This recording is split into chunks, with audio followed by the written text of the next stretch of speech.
Okay, so check. Okay, so here's the deal.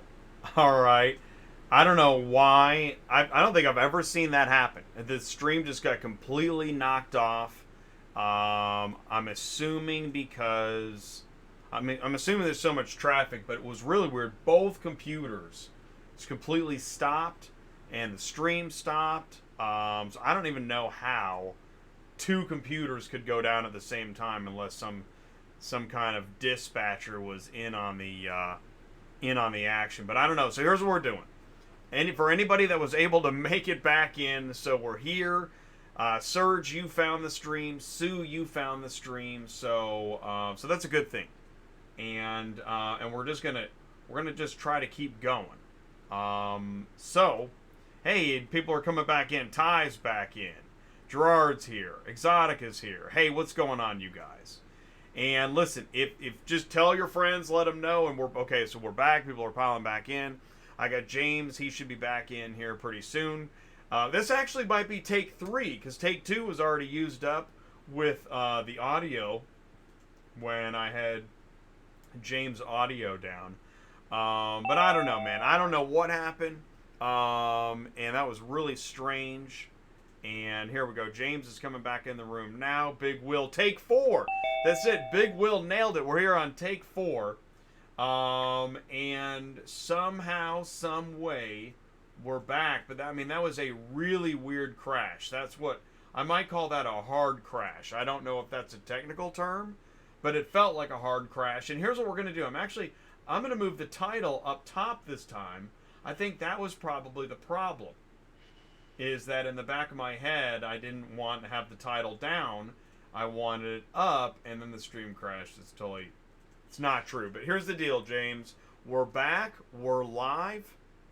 And we were just talking about how the term dispatcher, we may be so far down the road with the use of the term dispatcher that to turn this thing around now, I don't know. What's that look like? Where are we?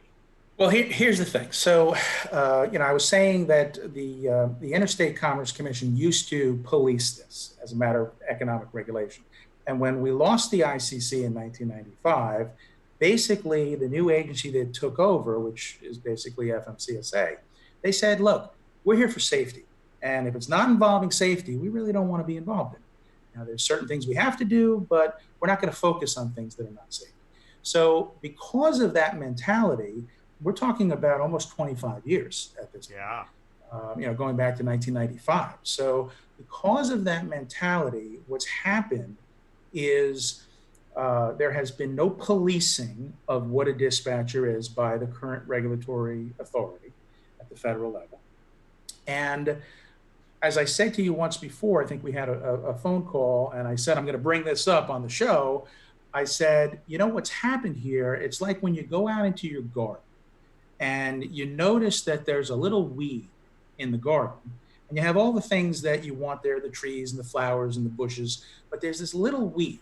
It's a little shamrock, one of those little 4-leaf clover. Usually it's only 3 leaves. I'm loving this. This is a good analogy, yeah. And so if you let that little weed grow, if it's a seed that was planted that has the potential to grow into a tree, over 25 years, it's going to grow into a tree. And what started out as a weed is now a well-rooted role in the industry. The only problem now, and of course, we're saying the term dispatcher is a well-rooted tree. And so now when you think about this, because nobody pruned that weed, now we've got this monstrosity of a tree, and we don't know what to do with it, because now there are people in the industry, because of MAP 21, which passed in 2012, went into effect in 2013. MAP 21, for the first time, instilled within the public a private right of action, private cause of action.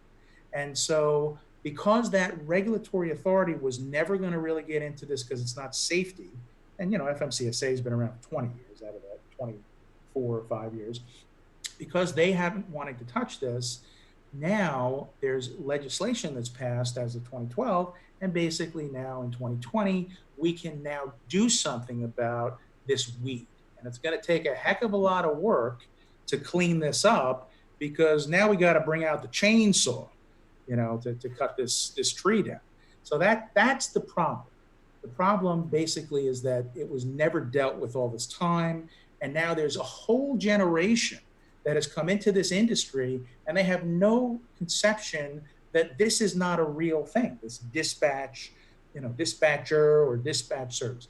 Now let's talk about what a dispatcher really is. Right? I like that idea.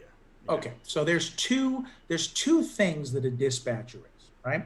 One is an actual bona fide employee of a motor carrier, right? So you go and you get a job, you work for J.B. Hunt, you're a dispatcher, and you basically dispatch the company trucks. Maybe there's some owner operators you dispatch that are operating under the authority of J.B. Hunt, so on and so forth. That is the traditional role of a dispatcher. And that function of dispatching appears one time in the Code of Federal Regulations, 49 CFR, into the 300s. And it appears in 390.5 under the definition of motor carrier. And it basically starts to talk about what a motor carrier is, and it describes what the various different functions of a motor carrier is. And one of them is dispatcher. That's the only time that term appears in the federal regulations.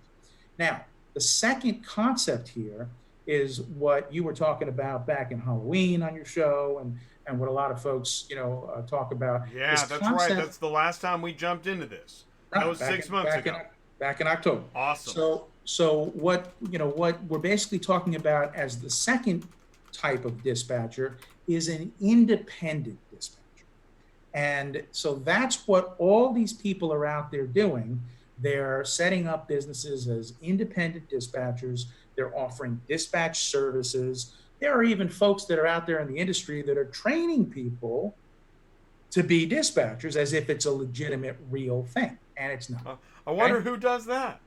Yeah, well, whoever it is, Shaggy, right? Whoever it is who's out there who's doing that, you have to understand that this is not a real thing, okay? And basically, what we're dealing with here is a need to go back to what the real definition of a broker is and cross-reference that with the concept of a dispatcher, okay? So when someone says, I work for a carrier, and the carrier pays me, and I go and find the carrier loads, right? What they're basically doing is they're basically saying that my function is being a dispatcher for the carrier. That's invented, okay? That is what we basically would call a construct. It's not a real concept. It's a manufactured concept. I love that we're talking. I you know what? Honestly, legally, I respect your opinion because it's really interesting. My question is, I'm going to do this. I definitely want to know what you have to say. I'm not trying to talk over you, but my question is, but what if somebody does do that? Who is that? What is there a definition for that? Yeah, that's what I want to know. What? Absolutely. So in other words, a person who, and we'll get to this in a second because we got to go to the regulation. Okay. But if there's a person that's out there who is paid to find a carrier loads and arrange for transportation for, essentially through the carrier, then that's called an illegal broker if you don't have a broker's license. Okay? You're a person who arranges for transportation, right, for compensation. People come out and they say, well, what if I, hook my friend up and, and I gave a load to him. If you didn't do it for compensation, you're good. If you did it for compensation, you have a problem. Now, here's where we need to go with this, Jay. We need to talk about the concept of this is along the lines of, I'm not a broker because ... right? That's what I hear all the time. See it on Facebook. We issued a cease and desist letter to somebody, as you know, a couple of weeks ago. when we ran into this. I'm not a dispatcher because I don't handle the money. I'm not a dispatcher because I don't work for the shipper. I work for the carrier. There's all of these different exceptions that people create in their mind as to why they're not a broker and they're this thing called a dispatcher. And all that matters is what the definition of a broker is. Once you know what the definition of a broker is, either you fit within that definition or you don't. So let's look at the definition. Definition is in 49 CFR 371.2. Anybody can Google that and pull up usually Cornell. Yeah, I'm gonna type 49 CFR. What 49 CFR 371.2. 371.2. Okay, check that out, you guys. You can do that while James is talking. Okay. Okay, so it tells you in subsection A what a broker is. And it says, broker means a person who for compensation arranges or offers to arrange the transportation of property by an authorized motor carrier. Motor carriers or persons who are employees or bona fide agents of carriers are not brokers within the meaning of this section when they arrange or offer to arrange the transportation of shipments which they are authorized to transport and which they have accepted and legally bound themselves to transport. So if you work for a carrier and that's your job to be a dispatcher, you're not a broker. And if you are a bona fide agent of a carrier, you're not a broker. Otherwise, if you're a person paid and you arrange for transportation, you are a broker. Now, we need to now understand what is bona fide agent, right? Yeah, right. So now that's letter B, right? Because some people are playing around with this particular section. Bona fide agent. Now, there's agent and then there's bona fide agent, right? Okay. So a real bona fide agent, that's a person who's part of the normal organization of a motor carrier and performs duties under the carrier's directions pursuant to a pre-existing agreement, which provides for a continuing relationship, precluding the exercise of discretion on the part of the agent in allocating traffic between the carrier and others. So now what we're doing is we're saying you're the part of a carrier, one carrier. You can be an independent dispatcher, right? But basically you are then only working for that one carrier. And you're not in business to service multiple carriers. And I would add, multiple competing carriers. Okay. Now, here's where the problem is. If you want to set up yourself as a dispatcher and you want to be an agent of one carrier and an agent of another carrier, and they compete, I think Hank Seaton talked a little about this on your show in October. If they compete, then the problem is that you cannot be an agent to both of them because there's something called fiduciary duty to principal. And what that means is if you have two carriers that are, based out of Atlanta, Georgia, and there's a load going from Atlanta to Texarkana, Texas, and, you got to choose one carrier. The minute you choose one and not the other, you have violated your fiduciary duty to principal. So you can't be, under agency law, you can't be a bona fide agent to both of them because essentially they're competing and you have to do bad toward one as you do good for the other. So it doesn't work. It doesn't mesh. There's no logical sequence that follows typical law of what an agent really is. So once you start to talk about a bona fide agent, then they're saying, well, that means that you're an agent as part of a normal carrier's organization, one carrier, and you basically are only dispatching loads to that particular carrier. Once you get into that understanding, then you know that you're not a, you know, you're not a dispatcher, you're really an unlicensed broker because you're a person getting paid to arrange transportation. So, okay, so here's a question. So, under the bona fide agent description, Yep. definition, Yep. is the word dispatcher in the bona fide agent? It's not in there. No. It's not. So, if you're uh let's say you call yourself a dispatcher, Right. but you're a bona fide agent. You're a bona fide agent. You're not a dispatcher. Well, you can call yourself anything that you want to at that point. There's no official role that's in regulation. There's nothing recognized by CFR in the U.S. Code or in the federal regulations. At that point, there's no objection because basically what you are at that point is an independent dispatcher for one carrier. They're outsourcing dispatching to you, that one carrier. So that well, and my understanding is a bona fide agent basically needs to work for that company, right? That one carrier. Yeah. Can you? But you can be an independent contractor You and could. still be a bona fide agent. You could. As long as you're only working for one carrier, You're you good. can be. But see, I want to find the word. Is the word dispatcher? If you're a bona fide agent for one carrier, can you be a dispatcher, or does it still not exist at that point? You know what I'm saying? It's basically. I'm trying to figure out if this word exists. That's what I'm trying to figure out. Let me put it to you this way, right? We all call the role freight broker, right? There's no regulatory term freight broker. It's property broker, right? That's the Okay. license. Property That's the broker. actual license that you get, right? Okay. So these are semantics up until the point that you do something that breaks the law. So if I say, "What are you doing?" and you say, "Well, I'm a dispatcher," and I'm like, "What does that mean?" "Well, I work for the carrier and they pay me a fee and I find them loads." Yeah. Okay.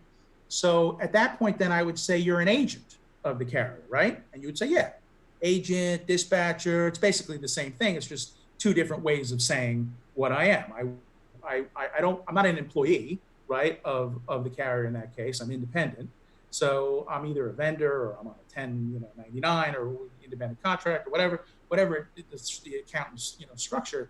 But basically, it's a matter of, I'm working for that one carrier and I'm an agent. But what you're then going to tell me is then you do that for 5 different carriers or 10, right? Well, I'm an agent of A, I'm an agent of B and C and D. I'm an agent for everybody. Well, right? I'm an agent.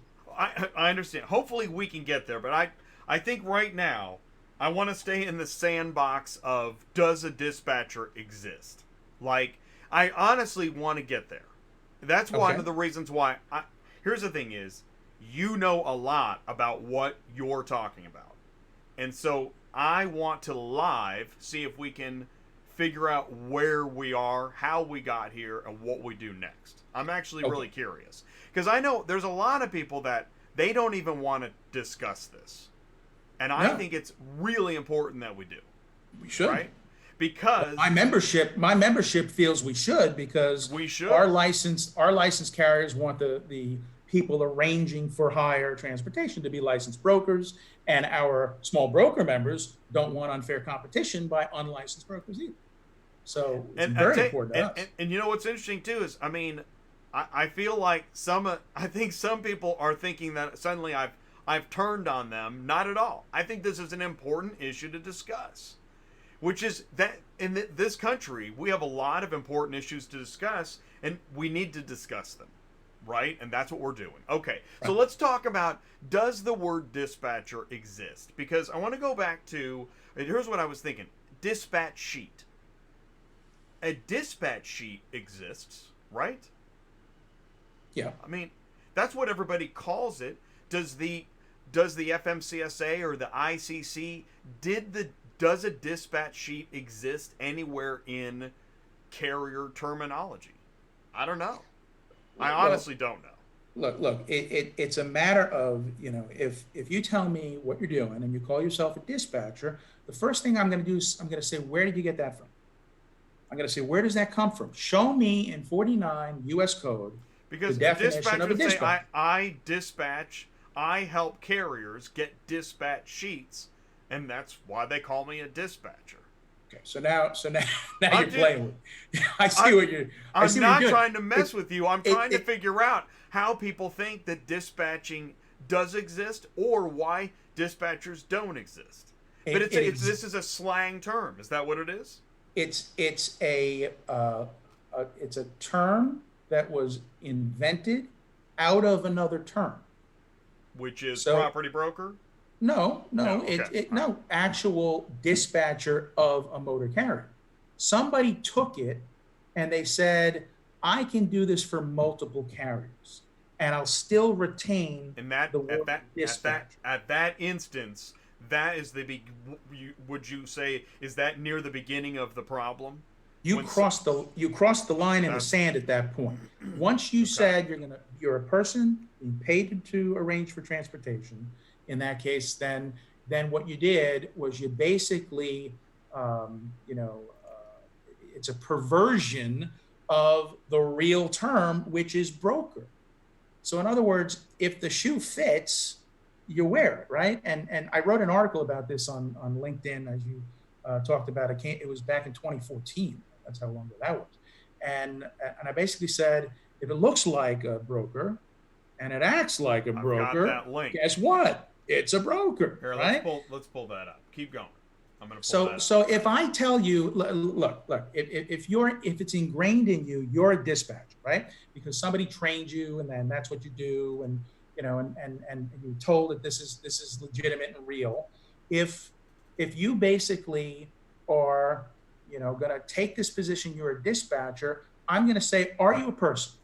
I'm going to say yes, and I'm going to say, okay, do you arrange for transportation in any way? And you'll say, well, yeah. And I'll say, and did you get paid? Bingo. You are a broker. Yeah, there you go. Right? You're a broker because you meet the definition. And then I'll say there's an exception. Are you an employee of one carrier? You'll say no. I'll say, are you a bona fide agent of one carrier, an exclusive agent of one carrier? You'll say no. I'll say, well, then the exception does not apply, and we're back to the definition. The definition, is a person for compensation arranging for transportation. That now people will try to squirm out of this, and they'll say, but I don't collect the money. And so therefore, I'm not a broker because I don't need a bond. I don't need a bond. I've said that before too. Okay, but it's not a matter of whether you need the bond, and it's not a matter of whether you work for the shipper, and it's not a matter of whether you're being paid by the carrier or the shipper. All that matters doesn't say in the definition, doesn't say a person who for compensation from a shipper. It says for compensation, period. So if anybody's paying you, you're a broker. So let me ask you this: if one that calls themselves a dispatcher gets a broker's license, can they then go on to call themselves a dispatcher? Well, if they want to, then at that point what they're doing, and I know your sponsor is in that situation, Sue, I think her name is. Yeah, she has a broker's license. At that point, she's a certified broker and she's a dispatcher. Then those are two separate jobs, and she performs both of them. In that situation, in that case, it's a janitor and a custodian, right? Because so be it. But she does both of them. It doesn't matter. Well, I mean, it doesn't matter at that point because what the functions that you're talking about, are different. I recognize that. I get that. But the applicability of the definition is the same because they're arranging for transportation for compensation. So it doesn't matter which version of being a broker you are, and what you call yourself. If you have the license and you call yourself the wrong thing, it doesn't matter because you do have the license. And no one's going to bust your chops. You're just calling yourself a custodian instead of a janitor, but you have the credentials to be a janitor. Okay. I want to put it to bed is that if you're a dispatcher and you get a broker's license, you're good. There is no problem. You're right? Good. Okay, you're so good. So number one, if you're a dispatcher and you feel like you're really concerned about what we're talking about, you can get your broker's license and then just continue, right? Yeah, Even no though one will you bother may you. call yourself a dispatcher, it doesn't matter what you call yourself because you're legally good, right?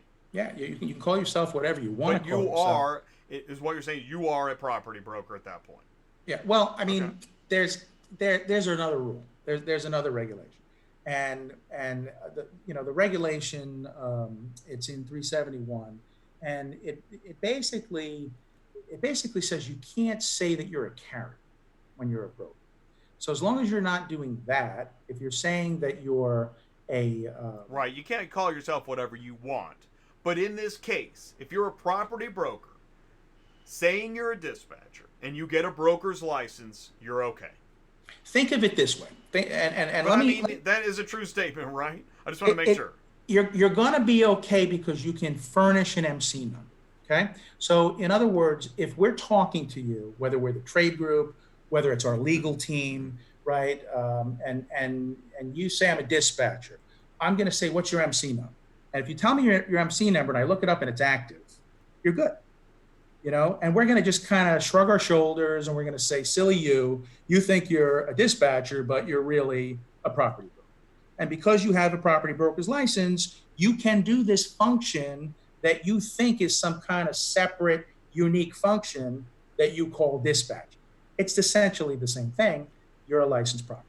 And so, what I want to point out is that that's why this show is so important. Because what you don't, if you are a dispatcher, what you don't want to do is find out the hard way by getting a letter in the mail that says you're in violation of law. It's better that you find out on a live YouTube show rather than the hard way, right? Right. So, and that's the thing is that, and by the way, in case anybody isn't sure about this, I'm not 100% convinced either.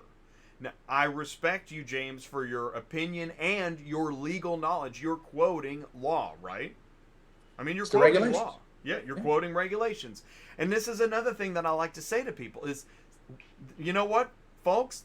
We all can name a law we don't necessarily agree with, whether it's speeding or taxes or whatever it is. So if you don't like the law, well, work towards changing it. But it's at least good to know what the law is so you know what it is that you want to have changed. And again, I'm not saying we all go do something about the law, but it is important that we at least talk about it. Because right? Yeah. Well, yeah. Let me say this, okay? Because you've just challenged me to give you a better argument or a stronger argument. Do it. In Yeah. terms Thank of, you. Great. In terms of it's more than just my interpretation of the federal regulations. Well, it goes way beyond that. Okay. Oh, perfect. Okay. And here's why. Okay. So these regulations have been there a very long time. Okay. And there was a time when clarification was sought for this.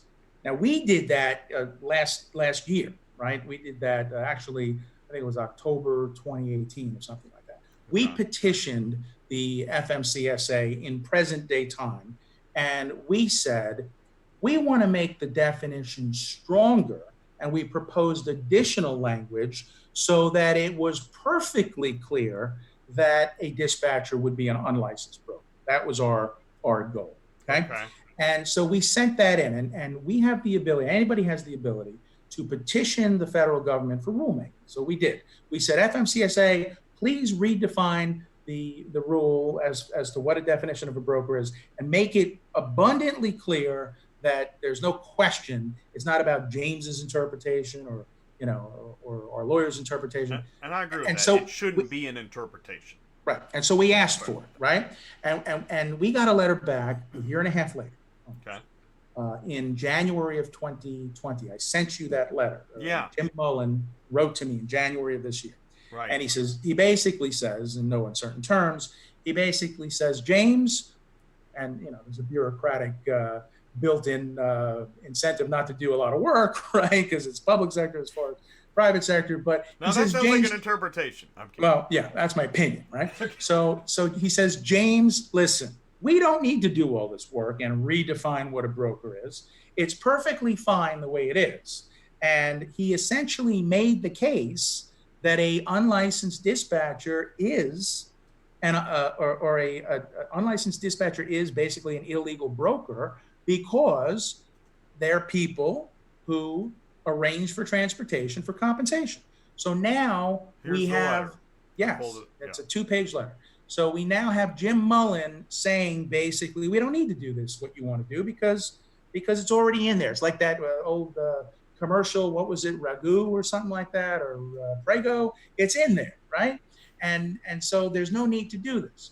So now, if we take that letter as their current interpretation, anybody who reads that letter who's a dispatcher should say, oh my God, the FMCSA is basically agreeing with James, and James's interpretation is now the FMCSA's interpretation. And if that's not good enough, that's okay, because now what we would do is we would go back to the last time that a regulatory agency really delved into this, and they had an administrative law judge essentially adjudicate an issue like this back in 1949 in the case, the ICC case called Practices of Property Brokers. And I'll read you this one little blurb that will hit the nail on the head. All right, is your blurb on here? No. So now this is a blurb that you're not. It's not in the letter. Okay. So this is as of 2020. Now let's go back 70 years, Jay. Right, okay, to 1949, 71 years, and now we read the decision from the ICC when this issue came back up during our grandfathers' days, right? In Practices of Property Brokers, the commission, the ICC, considered the distinction between agents of carriers and brokers and concluded that one who was in a position to allocate shipments between competing principals was a broker who required a license. On the other hand, an agent who devotes his service exclusively to a single carrier is part of that carrier's organization and does not require a license. This was decided by the ICC 70 years ago. 25 years ago, the ICC was dissolved. The decision